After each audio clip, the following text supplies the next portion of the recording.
Hi నమస్తే, welcome to my YouTube channel free learning maths Telugu. ఈ రోజు వీడియోలో మనం ఏపీ టెట్ 2025కి సంబంధించి పేపర్ 2ఏలో భాగంగా 21 డిసెంబర్ షిఫ్ట్ 2 పేపర్ చూద్దాం. ఆల్రెడీ మనం 2025కి సంబంధించినటువంటి అన్ని టెట్ పేపర్స్ ని సాల్వ్ చేసుకున్నాం. This is the last TET paper అండి. సో దీంతో మనకి 25కి సంబంధించినటువంటి కంప్లీట్ సొల్యూషన్స్ మన యూట్యూబ్ ఛానల్లో ఉన్నాయి. ఈ పేపర్ ద బెస్ట్ పేపర్ అండి, ఎందుకంటే ఇందులో ఇచ్చినటువంటి ఒక 3-4 క్వశ్చన్స్ అనేవి ద బెస్ట్ ట్రిక్స్ తోటి బెస్ట్ కాన్సెప్ట్ తోటి మనం అప్లై చేసి సాల్వ్ చేసుకోవచ్చు. సో అందులో భాగంగా మనం ఫస్ట్ క్వశ్చన్ చూద్దాం. సో ఫస్ట్ క్వశ్చన్ ఏమిటంటే, ఒక లంబకోణ త్రిభుజాన్ని తీసుకున్నాడు, దాని యొక్క కర్ణాన్ని ఆధారంగా చేసుకొని త్రిప్పితే 2 శంకువులు ఒకదానిపై ఒకటి ఖచ్చితంగా అమర్చినట్లు కనబడుతుందంట. అలా ఏర్పడినటువంటి శంకు కలయికతో ఏర్పడినటువంటి ఆకృతి యొక్క ప్రక్కతల వైశాల్యము, సో సర్ఫేస్ ఏరియా ఎంత అని అడుగుతున్నాడు. సో మనం ఇక్కడ ABC అనేది ఒక లంబకోణ త్రిభుజం అనుకున్నాం. ఇందులో ఒక భుజం యొక్క పొడవు ఎంత ఇచ్చాడండి, 8 సెంటీమీటర్స్ అని ఇవ్వడం జరిగింది. మరొక భుజం యొక్క పొడవు ఎంత అన్నాడండి, మనకి 15 సెంటీమీటర్స్ అని ఇవ్వడం జరిగింది. సో మనకు హైపోటెన్స్ కావాలి. మనకు తెలుసు ట్రిప్లెట్ కాన్సెప్ట్లో ఎప్పుడైతే ఒక భుజం మనకి ఈవెన్ అయిందో 80 స్క్వేర్ అంటే 64 4తో డివైడ్ చేస్తే 16 వస్తుంది. దాని బిఫోర్ 15 అయింది కాబట్టి దాని ఆఫ్టర్ ఏమవుతుందండి 17 సెంటీమీటర్స్. సో మనం పైథాగరస్ ఫార్ములా అనేది అప్లై చేయకుండానే ట్రిప్లెట్ కాన్సెప్ట్ని ఉపయోగించుకుని ఈజీగా సాల్వ్ చేయొచ్చు. ఆల్రెడీ ట్రిప్లెట్ కాన్సెప్ట్ మనం ట్రిగ్నోమెట్రిక్ వీడియో చెప్పినప్పుడు చెప్పాను. ఒకసారి ఆ వీడియో వాచ్ చేస్తే మీరు ఎలాంటి నెంబర్తో అయినా ఏర్పడేటువంటి లంబకోణ త్రిభుజం యొక్క భుజాలను మనం ఈజీగా ఫైండ్ చేయొచ్చు.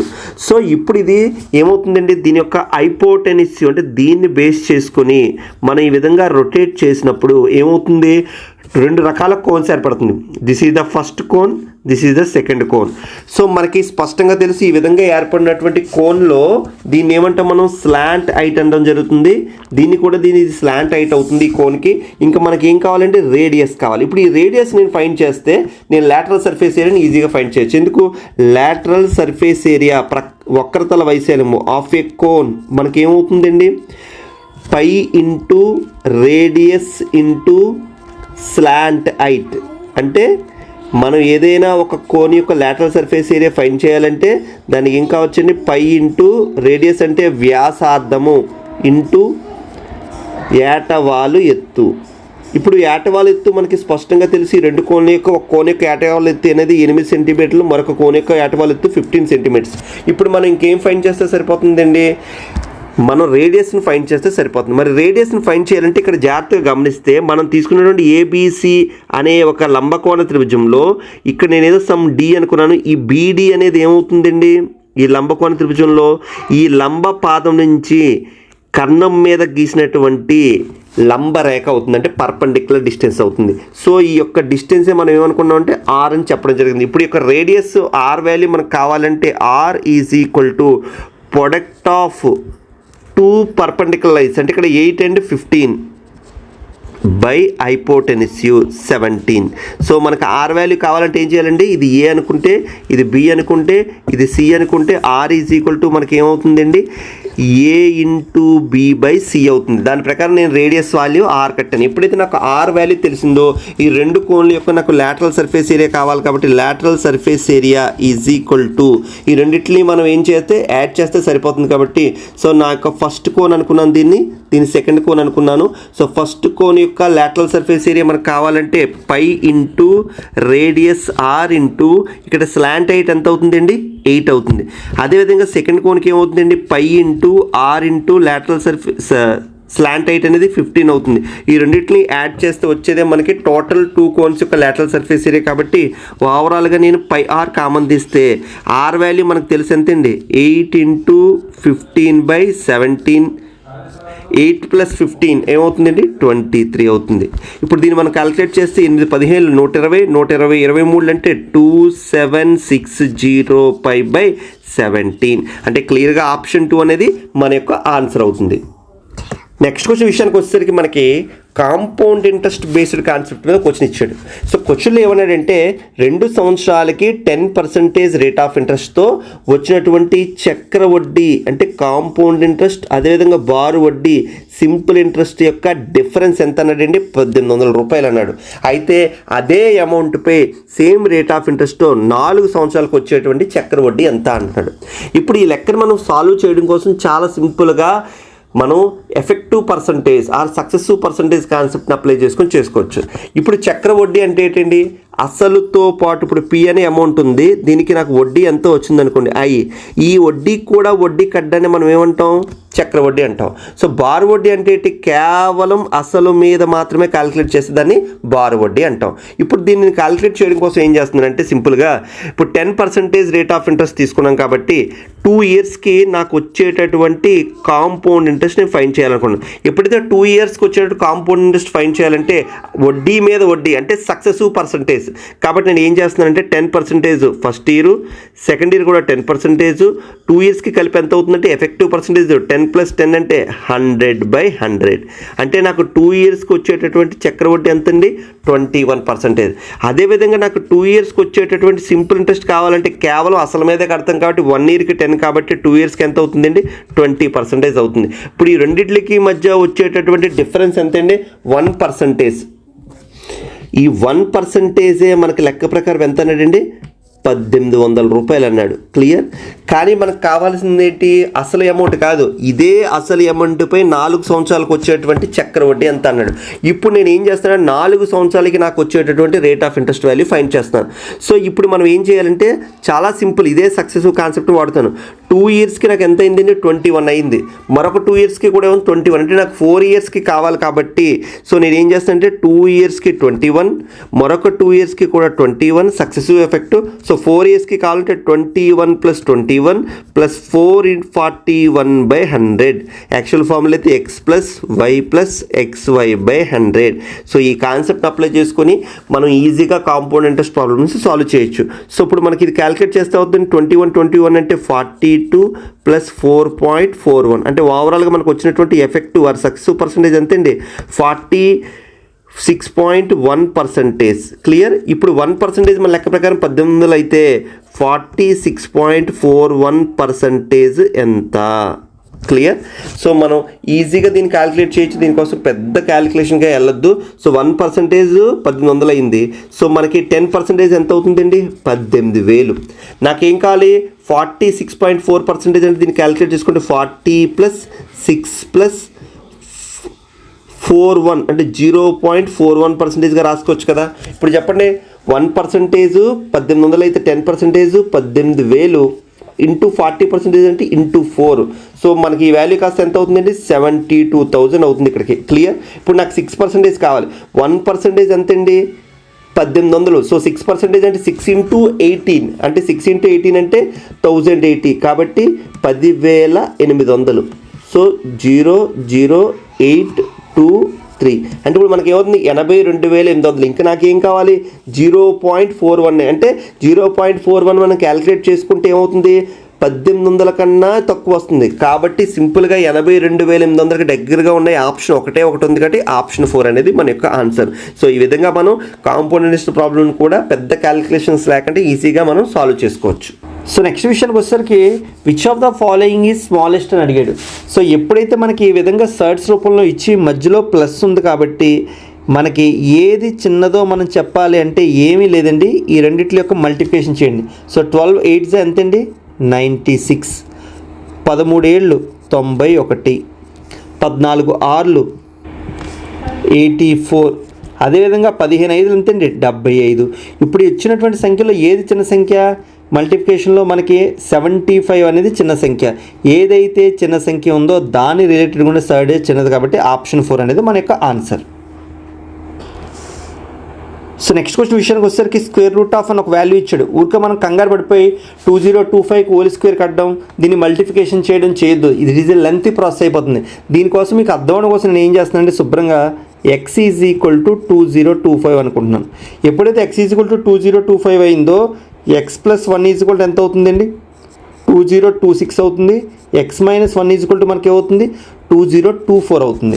ఇప్పుడు నేను ఏం చేస్తున్నానంటే ఈ వాల్యూస్ని డైరెక్ట్గా ఇందులో సబ్స్టిట్యూట్ చేస్తే నాకేమవుతుంది, x² - x + 1 × x - 1 ఈ మొత్తానికి స్క్వేర్ రూట్. ఈ వాల్యూ మనకి ఏమవుతుందండి, a plus B into a minus B, కాబట్టి ఇది ఎక్స్ స్క్వేర్ మైనస్ 1.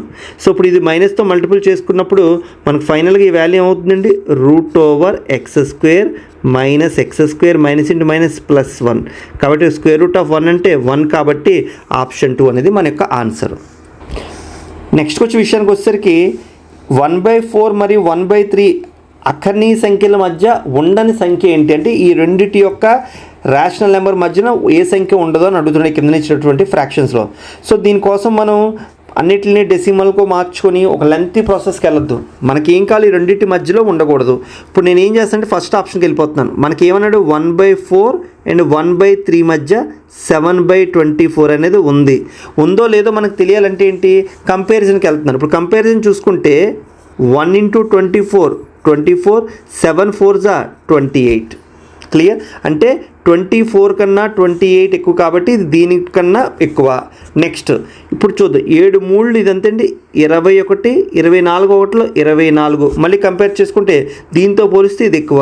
అంటే క్లియర్గా మనకి ఏమర్థం అవుతుంది, ఈ 7/4 అనేది ఈ రెండిట్లకి మధ్య ఉంటుంది. ఎందువల్ల 1/4 కన్నా ఎక్కువగా ఉంటుంది, 1/3 కన్నా తక్కువగా ఉంటుంది. క్లియర్. సో సెకండ్ ఆప్షన్ చూద్దాం. మళ్ళీ సెకండ్ ఆప్షన్ విషయానికి వచ్చేసరికి మనకి 1/4 8/23 అదేవిధంగా 1/3. ఇప్పుడు క్రాస్ మల్టిప్లికేషన్ చేస్తే ఈ వాల్యూ ఎంతండి 23. సో 4 8 32. ఎస్, అంటే 1/4 కన్నా 8/23 అనేది ఎక్కువ. బాగానే ఉంది. నెక్స్ట్ వన్, ఇప్పుడు దీని విషయానికి వస్తే 3 8 ఎంతండి 24, 1 23 23. మరి ఇప్పుడు 24తో పోలిస్తే 23 అనేది ఎక్కువ తక్కువ కాబట్టి దీని అర్థం ఏమవుతుంది, మనకి 8/23 అనేది 1/3 కన్నా ఎక్కువగా ఉంటుంది. అంటే దాని అర్థం ఏంటి, 1/4 లెస్ దాన్ 1/3 లెస్ దాన్ 8/23. 8/23 అనేది ఏమవుతుంది, 1/4కి 1/3కి మధ్యలో ఉండట్లేదు. కాబట్టి ఆప్షన్ 2 అనేది మన యొక్క ఆన్సర్. సో ఈ విధంగా cross multiplication, comparison of fractions అనే కాన్సెప్ట్ ఉపయోగించుకొని ఇలాంటి ప్రాబ్లమ్స్ మనం ఈజీగా సాల్వ్ చేయొచ్చు. నెక్స్ట్ విషయానికి వచ్చేసరికి ఏమన్నాడంటే మనకి ఒక డేటా ఇచ్చాడు. ఈ డేటాను బేస్ చేసుకొని దాని యొక్క యావరేజ్ ముందు మనం ఫైండ్ చేయాలి, అప్పుడు ప్రాబిలిటీ చూద్దాం. సో యావరేజ్ అంటే ఏంటండి, సమ్ బై నెంబర్ కదా. ఇప్పుడు సమ్ బై నెంబర్ విషయానికి వచ్చేసరికి ఇక్కడ సమ్ అంటే ఏమవుతుంది, 3 + 5 8 13 20 27 34. సో ఇక్కడ 34 + 4 9s 36 బై ఓవరాల్గా మనకి ఎన్ని ఉన్నాయండి 10. సో ఈ వాల్యూ మనకి ఏమవుతుందండి 70/10 అంటే 7 అవుతుంది. అంటే మనకు వచ్చేటటువంటి యావరేజ్ ఏమవుతుంది 7 అవుతుంది. ఇప్పుడు క్వశ్చన్లో ఏమడిగాడు, probability that a number is selected which will be their average అన్నాడు. అంటే ఇక్కడ ఇచ్చినటువంటి ఏదైనా ఒక నెంబర్ని మనం సెలెక్ట్ చేస్తే అది యావరేజ్ అయ్యే అవకాశం ఎంత అని అడిగాడు. మరి నాకు probability of an event is equal to ఏంటండి, number of successful events by total number of events. So number of successful events అంటే ఏంటి, మనకి 7 వస్తే మన సక్సెస్. కారణం ఏంటి, యావరేజ్ కావాలి. ఇక్కడ 7 వచ్చే అవకాశాలు ఎన్ని ఉన్నాయండి, 1 2 3. కాబట్టి నెంబర్ ఆఫ్ ఫేవరబుల్ ఈవెంట్స్ ఏంటండి 3 ఉన్నాయి. టోటల్ నెంబర్ ఆఫ్ ఈవెంట్స్ అంటే మొత్తం ఇచ్చినటువంటి డేటా 10. కాబట్టి what is the probability 3/10. So option 2 అనేది మన యొక్క ఆన్సర్. నెక్స్ట్ క్వశ్చన్ విషయానికి వచ్చేసరికి క్రింది వానిలో కేంద్రీయ స్థాన కొలత కానిది ఏంటి, which of the following is not a measure of central tendency అన్నాడు. మనకి స్పష్టంగా తెలుసు అర్థమెటిక్ మీన్, అదేవిధంగా మధ్యగతము, మీడియన్, బహుళకము, మోడ్ ఇవన్నీ కూడా ఏంటి కేంద్రీయ స్థాన కొలతలు. వ్యాప్తి అనేది కేంద్రీయ స్థాన కొలత కాదు. సో వ్యాప్తి అనగానే ఏంటి, ఏదైనా ఒక డేటాలో ఇచ్చినటువంటి డేటాలో మ్యాక్సిమం వాల్యూకి అదేవిధంగా మినిమం వాల్యూకి మధ్య ఉన్నటువంటి డిఫరెన్స్నే మనం ఏమంటాం, వ్యాప్తి, రేంజ్ అంటాం. కాబట్టి ఇది సెంట్రల్ టెండెన్సీ వాల్యూ కాదు. కాబట్టి ఆప్షన్ 2 అనేది మన యొక్క ఆన్సర్. సో నెక్స్ట్ ప్రాబ్లం విషయానికి వచ్చేసరికి ఒక క్వాడ్రిలేటర్కి సంబంధించినటువంటి వర్టిసెస్ ఇచ్చాడు. ఆ యొక్క వర్టిసెస్తో ఫామ్ అయ్యేటువంటి క్వాడ్రిలేటర్ ఏంటి, కైట్ గాలిపటమా, స్క్వేర్ చతురస్రమా, రెక్టాంగిల్ దీర్ఘ చతురస్రమా, లేదా సమలంబ చతుర్భుజమా అని అడుగుతున్నాడు. సపోజ్ మనం ఈ యొక్క ప్రాబ్లమ్ని మనం సాల్వ్ చేయడం కోసం నేను ఏం చేస్తున్నానంటే ఒక క్వాడ్రిలేటర్ని తీసుకుంటున్నాను. సో ఎప్పుడైతే నేను ఈ విధంగా ఒక క్వాడ్రిలేటర్ తీసుకున్నానండి, ఇదేదో ABCD అనేది ఒక క్వాడ్రిలేటరు. ఇది వర్టెక్స్ A ఎంత అండి, ఇది 1,1 అనుకున్నాను. ఇది 2,4, ఇది 8,4, ఇది 10,1. క్లియర్. సో మనం ఏం చేస్తున్నాం అంటే యాక్చువల్గా దీన్ని ఫైండ్ చేయాలంటే మనం ఏం చేయాలి, డిస్టెన్సెస్ కట్టుకోవాలి, అదేవిధంగా వాటి మధ్య ఉన్నటువంటి యాంగిల్ కంపేర్ చేసుకోవాలి, ఇలా చేసుకోవాలి. సో దీనికోసం నేను ఏం చేస్తానంటే అంత లెంత్గా కాకుండా ఫస్ట్ నేను ఏం చేస్తానంటే ఒక దెబ్బతో నాకు సాల్వ్ అయ్యే విధంగా నేను ఏం చేస్తానంటే చతురస్రానికి దీర్ఘచతురస్రానికి ఒక కామన్ ప్రాపర్టీ ఉంది. ఏంటండి? ఆపోజిట్ సైడ్స్ యొక్క లెన్స్ అనేవి ఈక్వల్గా ఉండాలి. అంటే ఇక్కడ AB is equal to DC అయిందనుకోండి, అది చతురస్రమైన దీర్ఘచతురస్రమైన అయ్యే అవకాశం ఉంటుంది.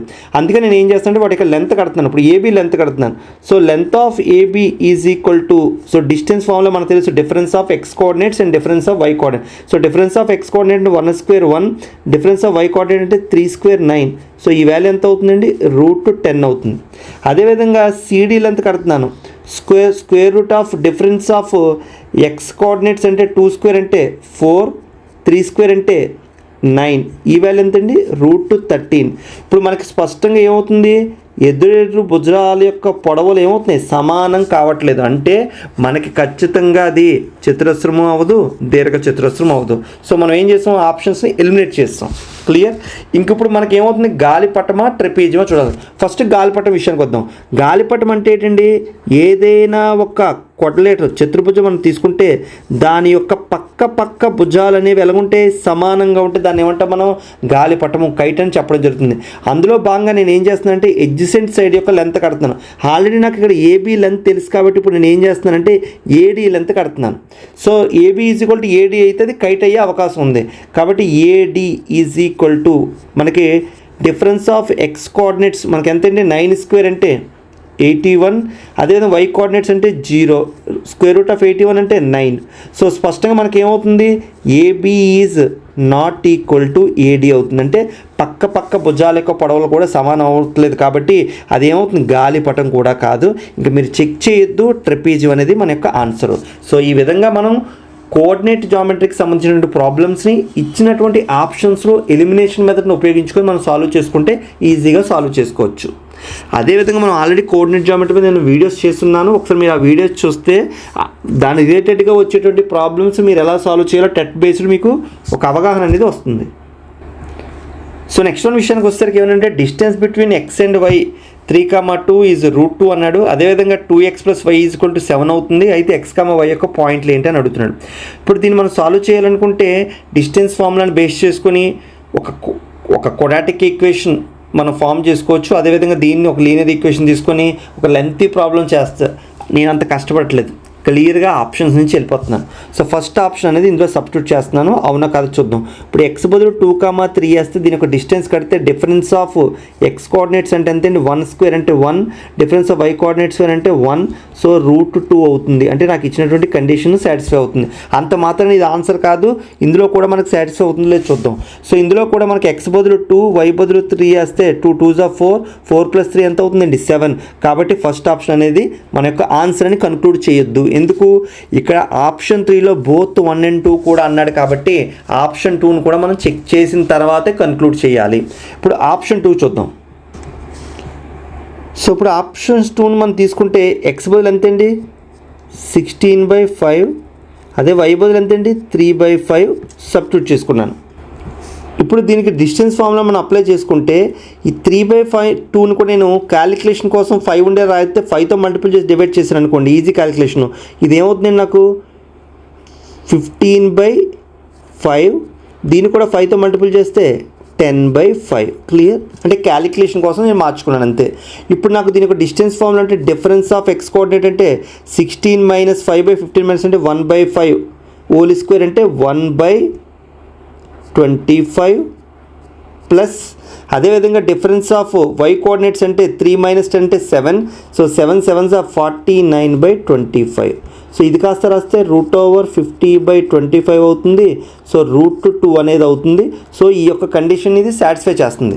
ఇప్పుడు అంత మాత్రం ఇది ఆన్సర్ కాదు, దీన్ని కూడా సాటిస్ఫై చేస్తుందో లేదో చూద్దాం. ఇప్పుడు 2x + y ఇక్కడ x బదులు ఏం రాయించండి? 16/5. y బదులు 3/5 వేసాం అనుకోండి, మనకేమవుతుంది? ఇది 2 × 16/5 + 3/5 ఈజ్ ఈక్వల్ టు, సో ఓవరాల్గా ఇది ఎంత అవుతుందండి? 32 + 3 అంటే 35/5 అంటే 7 అవుతుంది. అంటే ఇక్కడ ఈ కండిషన్ కూడా సాటిస్ఫై చేస్తుంది కాబట్టి ఆప్షన్ 2 కూడా కరెక్టే. కాబట్టి మన యొక్క ఆన్సర్ ఏమవుతుందండి? Both 1 and 2. సో ఆప్షన్ 3 అనేది మన యొక్క ఆన్సర్ అవుతుంది. సో నెక్స్ట్ ప్రాబ్లం మనకు ట్రిగ్నోమెట్రిక్ బేస్డ్ కాన్సెప్ట్లో ఇచ్చాడండి. సో ఈ ప్రాబ్లమ్ని మనం సాల్వ్ చేయడం కోసం ఈజీగా ఆల్ఫా బదులు ఏదో ఒక యాంగిల్ తీసుకుంటే సరిపోతుంది. నేను ఏం చేస్తున్నానంటే క్యాలిక్యులేషన్ సింపుల్గా ఉండడం కోసం alpha is equal to 0 degrees, 30 degrees, 45 degrees, 60 degrees, 90 degrees A value అని మీరు తీసుకోవచ్చు. కానీ నేను ఏం చేస్తున్నానంటే ఫర్ ఈజీ కాలిక్యులేషన్ ఉండడం కోసం నేను 90 degreesని తీసుకుంటున్నాను. ఎందుకు సార్ 0 తీసుకోవట్లేదు? ఎప్పుడైతే నేను 0 తీసుకున్నాను సైన్ 0 అయిపోతుంది, ఈ y వాల్యూ అంతా 0 అవుతుంది. మళ్ళీ మీకు క్యాలిక్యులేట్ చేసినప్పుడు ఒక రకమైన యాంబిగ్యూటీ వస్తుంది. అందుకని నేను ఏం చేస్తున్నానంటే ఈ అన్నిటి వాల్యూల బదులు ఆల్ఫా బదులు నేను ఏం చేస్తానంటే 90 degrees తీసుకున్నాను. ఎప్పుడైతే నేను ఆల్ఫా బదులు 90 degrees తీసుకున్నానో మనకి స్పష్టంగా తెలుసు సైన్ 90 ఎంతండి 1, అదేవిధంగా కాస్ 90 ఎంతండి 0. తీసుకెళ్ళి ఇందులో సబ్స్టిట్యూట్ చేసేస్తున్నాను. సో ఇందులో సబ్స్టిట్యూట్ చేస్తే నాకు ఫస్ట్ దాంట్లో y ఈజ్ ఈక్వల్ టు ఈ వాల్యూ అవుతుందండి సైన్ ఆల్ఫా 1, ఈ వాల్యూ నాకు 0, ఈ వాల్యూ 1. సో ఫైనల్గా నాకు ఏముంది 2 into 1 అంటే 2/1 + 1 అంటే 2. సో y వాల్యూ నాకు ఎంత అవుతుందండి 1 వస్తుంది. ఎప్పుడైతే నాకు y వాల్యూ 1 వస్తుందో ఇప్పుడు దీనిలో చూద్దాం. దీనిలో సబ్స్టిట్యూట్ చేస్తే 1 - 0 + 1/1 + 1. సో ఈ వాల్యూ కూడా నాకు ఏమవుతుంది 2/2 అంటే 1 వస్తుంది. ఎప్పుడైతే 1 వచ్చిందో y ఈజ్ ఈక్వల్ టు 1 అవుతుంది కాబట్టి ఈ వాల్యూ కూడా నాకు ఏమవుతుందండి y అవుతుంది. కాబట్టి ఇందులో y ఉన్న ఆప్షన్స్ ఏమున్నాయండి? ఓన్లీ ఒకే ఒక ఆప్షన్ ఉంది కాబట్టి ఆప్షన్ 3 అనేది మన యొక్క ఆన్సర్. సో ఈ విధంగా మనం ట్రిగ్నోమెట్రిక్ ఫార్మ్ ప్రాబ్లమ్స్ని ఈజీగా సబ్స్టిట్యూషన్ మెథడ్తో సాల్వ్ చేయొచ్చు. సో నెక్స్ట్ ప్రాబ్లం విషయానికి వచ్చేసరికి మన క్వశ్చన్లో ఏమిటంటే ఏబిసి అనేది ఒక ట్రయాంగిల్గా చెప్పడం జరిగింది. సో మనం తీసుకున్నటువంటి ట్రయాంగిల్లో ఇది ఏ, ఇది బి, ఇది సి. స్పష్టంగా ఏబి అండ్ ఏసీలు రెండు యొక్క పొడవులు ఈక్వల్ అని కాబట్టి ఇది 15 centimeters, అదేవిధంగా ఇది కూడా 15 centimeters. సో బీసీ వాల్యూ ఎంత ఇచ్చాడండి 18 centimeters ఇచ్చాడు. సో మన క్వశ్చన్లో ఏమడుగుతున్నాడంటే కాస్ ఏబిసి వాల్యూ ఎంత అంటే దీని యొక్క టేటా వాల్యూ ఎంత అడుగుతున్నాడు. ఏ టేటా అడుగుతున్నాడు? కాస్ టేటా వాల్యూ ఎంత అని అడుగుతున్నాడు. క్షమించాలి, ఇక్కడ మనం అడుగుతున్న వాల్యూ కాస్ ఏబిసి అంటే ఈ వాల్యూ, దీన్ని థీటా అనుకున్నానండి. సో దీన్ని మనం కొసైన్ ఫార్ములా అప్లై చేసుకుని ఈజీగా ఫైండ్ చేయొచ్చు, లేదా ఆ కొసైన్ ఫార్ములాస్ ఇవన్నీ మనకు తెలియదు, అవి ఇంటర్మీడియట్ కాన్సెప్ట్లో అనుకున్నాను అనుకోండి. ఏమీ లేదు, ఎప్పుడైనా ఇది ఏ త్రిభుజం అండి ఇచ్చింది మనకి? సమద్విబాహు త్రిభుజం అంటే ఐసోసెలస్ ట్రయాంగిల్. ఏదైనా ఐసోసెలస్ ట్రయాంగిల్లో అంటే రెండు భుజాలు సమానంగా కలిగినటువంటి శీర్షానికి నుంచి గీసినటువంటి ఒక లంబరేఖ ఖచ్చితంగా ఎదుటి భుజాన్ని రెండు సమాన భాగాలుగా చేస్తుంది. క్లియర్? సో ఏది అన్నీ చేయండి, కేవలం ఈ రెండు సమాన భుజాలకు సంబంధించిన శీర్షం నుంచి గీసినటువంటి లంబరేఖ మాత్రమే. అప్పుడు ఈ లెంత్ ఎంత అవుతుందండి? 9 అవుతే ఈ లెంత్ కూడా మనకి ఎంత అవుతుంది? 9 అవుతుంది. క్లియర్? ఇప్పుడు ఇది ఏమవుతుంది మనకి? ఇది ఈ లంబరేఖ అనేది ఇదేదో డి అనుకుంటే ఏడిసి అనేది మనకి ఏమవుతుంది? ఒక రైట్ యాంగిల్ ట్రయాంగిల్ అవుతుంది. ఎప్పుడైతే ఇది ఒక రైట్ యాంగిల్ ట్రయాంగిల్ అయిందో ట్రిప్లెట్ కాన్సెప్ట్ని మనం అప్లై చేసుకొని సో మనం దీని యొక్క లెంత్ అనేది ఫైండ్ చేయొచ్చు. కానీ మనకి దాంతో కూడా పని లేదు. ఎందుకు? మనల్ని అడుగుతుంది కేవలం కాస్ థీటాకి సంబంధించే. కాస్ థీటా అంటే ఏంటి? ఆసన్న భుజము బై కర్ణము. సో ఆసన్న భుజం మనకి ఎలాగో తెలుసు 9, కర్ణం ఎంత అండి 15. కాబట్టి 9/15 అంటే మనకి 3 3 3 5. సో ఆన్సర్ ఏమవుతుందండి 3/5. సో ఆప్షన్ 4 అనేది మన యొక్క ఆన్సర్ అవుతుంది. సో ఈ విధంగా ఈ యొక్క ప్రాబ్లమ్ని కొసైన్ రూల్ కూడా అప్లై చేయకుండా మనం ఈజీగా సాల్వ్ చేయొచ్చు.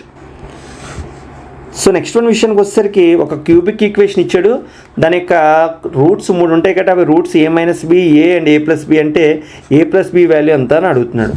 నిజం చెప్పాలంటే చెప్తున్నాను కదండి, ఎక్స్ట్రాడినరీ క్వశ్చన్స్ ఇచ్చాడు ఈ పేపర్లో. ద బెస్ట్ పేపర్ ఇది నిజంగా మ్యాథమెటిక్స్ స్టూడెంట్స్, కానీ కొద్దిగా బయాలజీ వాళ్ళకి ఇబ్బంది కలిగించవచ్చు.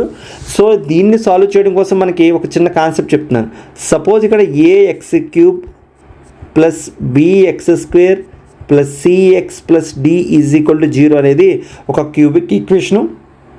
ఇందులో ఆల్ఫా, బీటా, గామా అనేవి దాని యొక్క జీరోస్ రూట్స్ అనుకుంటే, సో ఇక్కడ మనకి alpha plus beta plus gamma అంటే సమ్ ఆఫ్ ద రూట్స్ ఏమవుతుందంటే ఇక్కడ ఈ వాల్యూ b/a - b/a గుర్తుపెట్టుకోండి. నెక్స్ట్ అలాగే alpha beta, beta gamma, gamma alpha అంటే product of sum of roots అనేవి మనకి ఏమవుతుందంటే ఈ coefficient C/A. Next product of roots అడిగితే alpha beta gamma is equal to మనకి ఏమవుతుందంటే మైనస్ రాసుకోవాలి, మైనస్ ప్లస్ మైనస్ అలాగా -D/A. క్లియర్? సో ఇప్పుడు దాని ప్రకారం చూసుకుంటే ఇక్కడ మనకి ఇచ్చినటువంటి రూట్స్ ఏమన్నాయండి A-B, A+B. ఇప్పుడు దీని యొక్క సమ్ మనం రాసామనుకోండి ఏమవుద్ది, ప్లస్కి మైనస్కి క్యాన్సిల్ అయిపోతుంది. సో ఫైనల్గా మనకి ఏమవుతుంది 3A మిగులుతుంది. So 3A is equal to -B/A. -B/A అంటే మనకి ఇచ్చిన దాంట్లో ఇది ఈ వాల్యూ ఎంత అండి, మైనస్ ఆఫ్ మైనస్ అంటే ప్లస్ అవుతుంది కాబట్టి +3. సో ఏ వాల్యూ మనకి ఎంత అవుతుందండి 1. సో మనకు వచ్చినటువంటి ఏ వాల్యూ ఎంత అండి 1. క్లియర్గా మనకి ఆప్షన్లు అబ్జర్వ్ చేస్తే మనకి ఏం అడిగాడు క్వశ్చన్లో, A+B అడిగాడు. ఆల్రెడీ ఏ వాల్యూ మనకి ఎంత 1 అని తెలుసు. సో ఏ వాల్యూ +1 ఉన్న ఆప్షను ఇది కాదు, ఇది కాదు, ఇది కాదు, ఇది ఒకటే. సో ఆప్షన్ 4 అనేది మనకు ఆన్సర్. ఈజీగా మనం పెట్టేయచ్చు.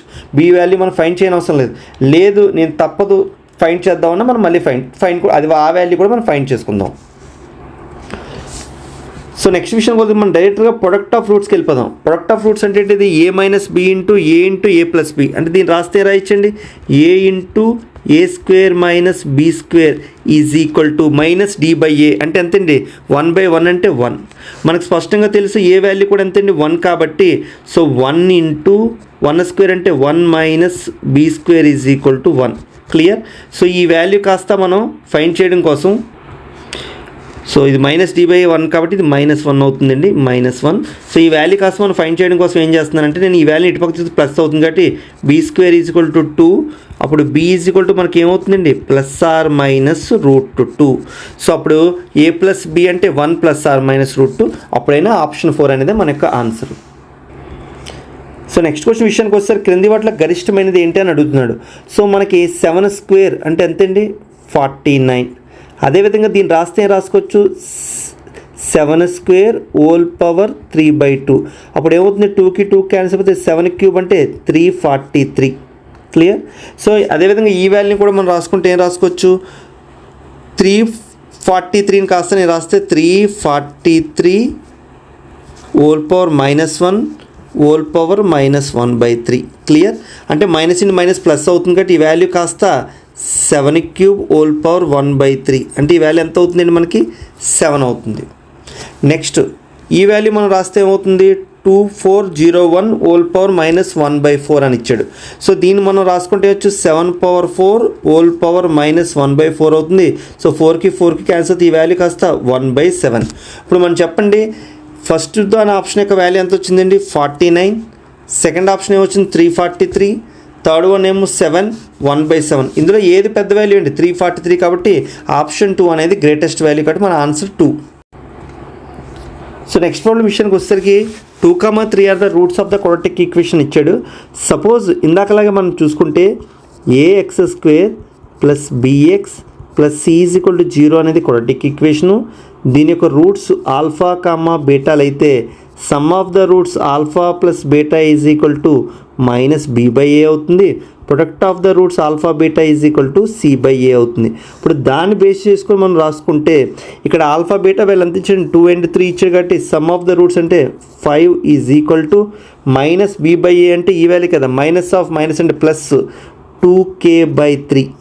సో దీన్ని కాస్త క్యాలిక్యులేట్ చేసుకుంటే k వాల్యూ మనకి ఏమవుతుందండి 15/2 వస్తుంది. Next one alpha beta is equal ఎంత ఇచ్చాడండి C/A ఇచ్చాడు కాబట్టి 2 3 ఎంత అండి 6 ఈజ్ ఈక్వల్ టు ఇక్కడ C/A అంటే m/3. So m is equal to మనకి ఏమవుతుందండి 18. ఇప్పుడు మనకి ఏ వాల్యూ కావాలి k + m వాల్యూ కావాలి. సో k వాల్యూ ఎంత అండి ఇక్కడ మనకి k + m is equal to 15/2.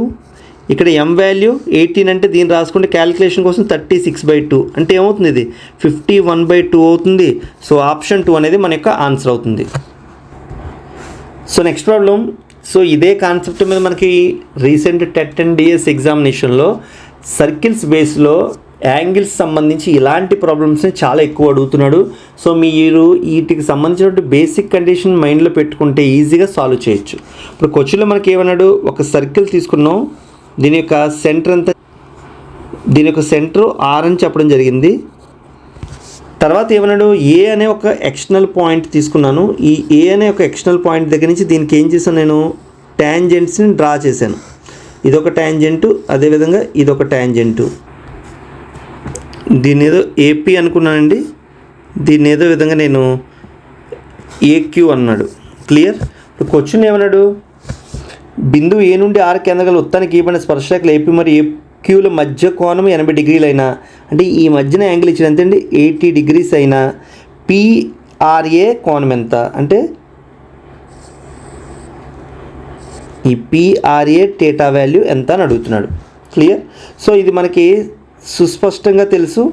ఇక్కడ ఇదేదో ఆర్ అనుకున్నాం కాబట్టి ఆర్పిఏక్యూ అనేది ఒక క్వాడ్రిలేటర్ అవుతుంది. సో ఇక్కడ ఉన్నటువంటి యాంగిల్ ఎంతండి 90 డిగ్రీస్ కాబట్టి ఈ యాంగిల్ రెండింటిని సమాన భాగాలుగా డివైడ్ చేస్తుంది కాబట్టి ఇది ఎంత అవుతుందండి, ఇది 40 డిగ్రీస్ అవుతుంది. సో ఈ లంబకోణ త్రిభుజంలో ఎప్పుడైతే ఇది 40 అయింది, ఇది 90 అయిందంటే థీటా వాల్యూ ఎంత అవుతుందండి 50 డిగ్రీస్ అవుతుంది. సో ఆప్షన్ 2 అనేది మన యొక్క ఆన్సర్. సో నెక్స్ట్ క్వశ్చన్ విషయానికి వచ్చేసరికి, if the sum of any 2 adjacent angles is 180 degrees then they are called. ఏవైనా 2 ఆసన్న కోణాలు మొత్తము 180 డిగ్రీలు అయితే ఆ కోణాలు ఏంటి అన్నాడు. అంటే దాని అర్థం ఏంటంటే, సపోజు నేను ఈ విధంగా తీసుకున్నాను, ఇదొక కోణము థీటా 1, ఇదొక కోణము థీటా 2. ఈ థీటా 1 థీటా 2లు ఏమవుతున్నాయి, రెండు కూడా ఆసన్న కోణం అంటే పక్క కోణాలు అయ్యాయి. అంతేకాకుండా వీటి యొక్క సమ్ అనేది ఏమవుతుంది 180 డిగ్రీస్ అవుతుంది. అలాంటప్పుడు వీటిని మనం ఏమంటామంటే లీనియర్ పెయిర్ అంటే రేఖీయ ద్వయము అంటాం. కాబట్టి ఆప్షన్ 2 అనేది మన యొక్క ఆన్సర్. ఇక్కడ పరావర్తన యాంగిల్స్ అంటే ఏంటి, 180 డిగ్రీస్కి 360 డిగ్రీస్కి ఇన్ బిట్వీన్ ఉంటే దాన్ని మనం ఏమంటాం రిఫ్లెక్సివ్ యాంగిల్స్ అంటాం. కాంప్లిమెంటరీ యాంగిల్స్ అంటే ఏంటి, ఎప్పుడైనా ఏవైనా రెండు కోణాలు వాటి యొక్క సమ్ అనేది 90 డిగ్రీస్ అయితే కాంప్లిమెంటరీ, ఏవైనా 2 కోణాలు వాటి యొక్క సమ్ అనేది 180 డిగ్రీస్ అయితే వాటిని సప్లిమెంటరీ అంటాం. గుర్తుపెట్టుకోండి. మరి ఇది సప్లిమెంటరీ యాంగిల్స్ అవుతాయా? అవుతాయి. కానీ ఇక్కడ క్వశ్చన్లో ఏమన్నాడు, ఎడ్జసెంట్ యాంగిల్స్ అని అన్నాడు కాబట్టి లీనియర్ పేర్గా కూడా మనం చెప్పడం జరుగుతుంది. నెక్స్ట్ రైట్ యాంగిల్స్ అంటే ఒక థీటా యాంగిల్ 90 డిగ్రీస్, దాన్ని మనం ఏమంటే లంబకోణము అంటాం. సో దీంతో మనకి కంటెంట్కి సంబంధించినటువంటి అన్ని క్వశ్చన్స్ని మనం సాల్వ్ చేసుకున్నాం. ఇప్పుడు మెథడాలజీ క్వశ్చన్స్ కూడా చూద్దాం. మెథడాలజీ ఫస్ట్ క్వశ్చన్ చూస్తే, concept of highly composite numbers is introduced by. సమున్నత సంయుక్త సంఖ్యలు అనే భావాన్ని పరిచయం చేసింది ఎవరండి? సమున్నత సంయుక్త సంఖ్యలు. సో నెంబర్ సిస్టమ్ గురించి ఎక్కువగా కాన్సెప్ట్ చూస్తే మనకు గుర్తుపెట్టుకోండి ఎప్పుడైనా Srinivasa Ramanujan. Clear? So next question విషయానికి వచ్చేసరికి, కృత్యాధార పద్ధతికి యాక్టివిటీ బేస్డ్కి సంబంధించినటువంటి లెర్నింగ్లో కృత్యాల రకాలను గుర్తించమన్నాడు. సో ఎప్పుడైతే కృత్యాధార పద్ధతిలో మనకి ఏమవుతుంది, అన్వేషణాత్మకం అనేది ఉంటుంది, నిర్మాణాత్మకం అనేది ఉంటుంది, స్మృతికి తెచ్చుకుని అంటే కృత్యాధారాలో స్మృతి కంటే గుర్తుంచుకునే మెమొరీ బేస్డ్ అయితే ఉండవు. సో వ్యక్తీకరణకు సంబంధించినవి ఎక్స్ప్లెనేషన్ అనేది ఉంటుంది. కాబట్టి మనకి ఏమవుతుంది ఆప్షన్ ఏ, బి, డి. కాబట్టి ఆప్షన్ 4 అనేది మన యొక్క ఆన్సర్ అవుతుంది. సో నెక్స్ట్ క్వశ్చన్ విషయానికి వచ్చేసరికి, విద్యా ప్రణాళిక అంటే తరగతి గదుల్లో జరిగే బోధన అభ్యసనం మాత్రమే కాదు, పాఠశాల వాతావరణము, ఆచారాలు, నిర్వహణ విధానాలన్నింటినీ కలిపింది అని ఈ నిర్వచనం ఎవరు ఇచ్చారు క్రింది వాటిలో. అంటే మనకి విద్య అనేది కేవలం 4 గోడల మధ్య జరిగేటటువంటి బోధన ప్రక్రియ మాత్రమే కాదు, ఇది ఒక పాఠశాలలో తరగతి గది యొక్క సంపూర్ణ పర్యావరణాన్ని, వాటి యొక్క పరిస్థితుల్ని, ఆచారాలని, పద్ధతుల్ని కలిపి ఒక వ్యవస్థగా తీసుకోవడానికే మనం విద్యా ప్రణాళిక అంటాము అని చెప్పింది ఎవరంటే, అంటే ఏ పద్ధతిలో చెప్పారు అంటే NCFSE 2023 అంటే national curriculum framework school education 2023లో దీని యొక్క డెఫినేషన్ అనేది ఇవ్వడం జరిగింది. సో నెక్స్ట్ వన్, రూపణ మూల్యాంకనకు ఎక్కువగా ఉపయోగపడు మూల్యాంకన సాధనం ఏంటి అని అడుగుతున్నాడు. ఫార్మేటివ్ ఎవాల్యుయేషన్ అంటే రూపణ మూల్యాంకనం అంటే ఏంటి, ఇది బోధన అభ్యసన ప్రక్రియ జరుగుతున్న సమయంలో విద్యార్థి అభ్యసన ప్రగతిని మరియు లోపాలని ఎప్పటికప్పుడు తెలుసుకోవడానికి ఉపయోగించేదాన్ని ఏమంటాం అంటే మనం రూపణ మూల్యాంకనం అంటాం. సో ఇలా ఎప్పుడైతే విద్యార్థి యొక్క బోధన అభ్యాసం జరుగుతున్నప్పుడు మనం తెలుసుకోవడానికి మనం విద్యార్థికి మనం చెప్తున్నటువంటి పాఠం ఎంతవరకు అర్థమైంది, లేకపోతే విద్యార్థికి ఏదైనా డౌట్లు ఉన్నాయా, తను ఎంతవరకు అభ్యాసం అనేది జరిగింది అనేది మనం కింద ఇచ్చినటువంటి దాంట్లో మౌఖిక పరీక్షలు అంటే వారల్ ఎగ్జామినేషన్స్ని ఉపయోగించుకొని ఈజీగా మనం వాటి యొక్క పద్ధతుల్ని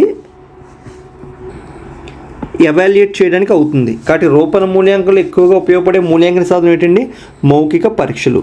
సో దీంతో మనకి ప్రీవియస్ టెట్ ఎగ్జామినేషన్ 2025కి సంబంధించి అన్ని పేపర్స్ మ్యాథమెటిక్స్ చేసి ఉన్నాము. సో నెక్స్ట్ మీకు కంటెంట్కి సంబంధించి టెట్ ఎగ్జామినేషన్లో ఉపయోగపడే ఇంపార్టెంట్ టాపిక్స్ని ఏ విధంగా మనం సాల్వ్ చేయాలి ఎగ్జామ్ ఓరియంటేషన్ అనే విషయం తెలుసుకుందాం.